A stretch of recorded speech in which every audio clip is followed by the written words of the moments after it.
Good morning, welcome to Johnson's Garden. I'm Jeremy. As we start into the actual gardening season here in South Central Kansas, there's some things we can do not only in the ground, but also in raised bed containers on the deck patio or even in the yard as well. You know, raised beds are a great way to grow really a lot of produce in a small footprint. We've got a 4-foot raised bed from Vigo Garden here.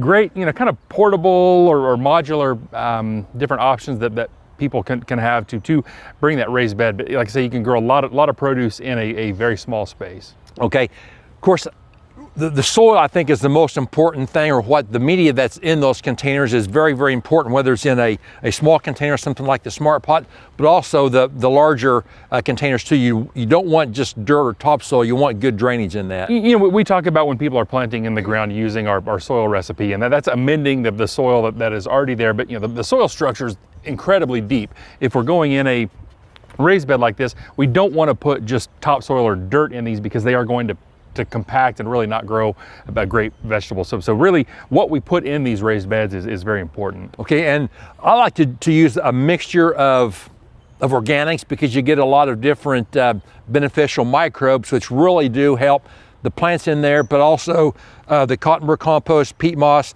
a potting mix as well, which will help that drain. You know, there was a book produced called The Square Foot Garden, and I think it had a great mix. I think it was a 1/3 of existing topsoil, 1/3 of compost, and then 1/3 of vermiculite. And I kind of use that method when I'm filling up a raised bed. So we've got peat moss, maybe a great mix, but you can't grow in just peat moss alone.